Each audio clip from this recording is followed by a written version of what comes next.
So obviously as entrepreneurs, business owners, we get really quite busy, middle-aged women.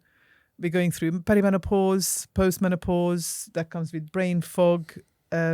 Also, in my experience, now, so talking to a lot of women of our age, sort of say that they have been diagnosed or self-diagnosed like we have, autistic tendencies, ADHD tendencies. So we struggle with brain fog, low energy, this whole range of things, emotional volatility, all sorts. So from your perspective as a nutritionist, how much of that is, you think, down to hormones and the brain chemistry, or how much of it can actually be controlled with diet? Well, when we go through the perimenopause and the menopause, during the perimenopause, our hormones are fluctuating and changing a lot. So estrogen in particular, it can fluctuate throughout the day and throughout the month. And also estrogen's generally going down. Once you reach the menopause, your estrogen will be at very low level.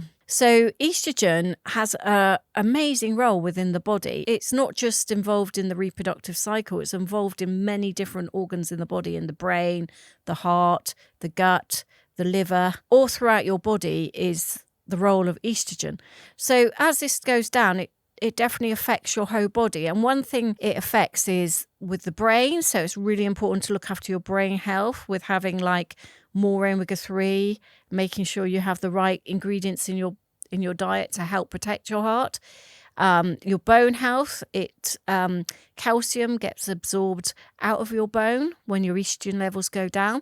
So it's really important to make sure you've got a lot of calcium and protein to help build bone and muscle during the perimenopause and menopause. It affects your heart health. So it's really important to make sure you have the right types of fat in your diet, the right oils to help lower cholesterol, improve your heart health. So it affects so many different parts of your body. So as the estrogen goes down, estrogen has a protective effect on various parts of our body. It makes it even more important to ensure that we're getting the right nutrition to improve and help keep our body and our bones, our heart, our brain healthy. So it's really important to look after your nutrition as we go through this level. Listening to you, it's just so scary, isn't it? All these changes. I mean, I'm over the other side now.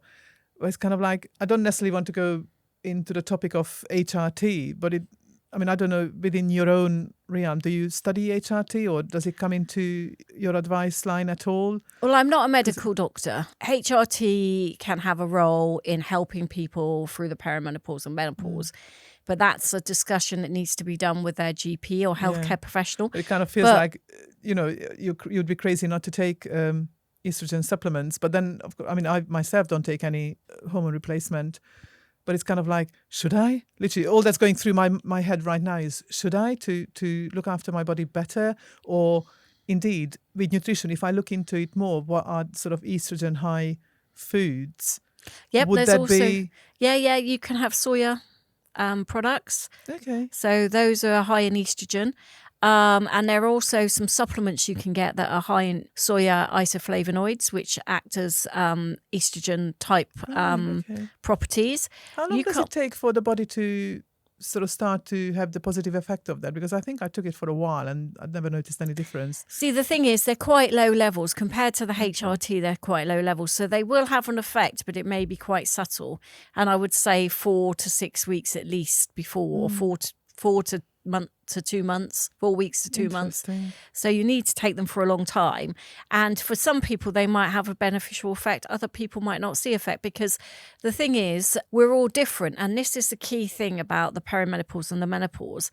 There are so many different symptoms. So there are like 90 different symptoms. So your symptoms may have been completely different to my symptoms. So therefore, HRT, because estrogen affects the whole of the body, you may have different benefits from that by having estrogen or the diet. So I always think it's a bit like you have your temple effect, and affecting lots of different factors for entrepreneurs, for people women going through perimenopause or menopause.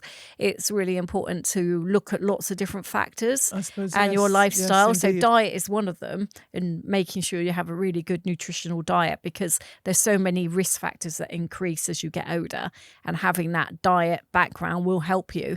But also estrogen will help you, but lifestyle, developing good things to protect you against stress, making sure you have diet, weight training is really important. So there's so many things that you can do to help support yourself during those transitions. But yeah, it's an individual thing, and you have to sort of find your own way almost.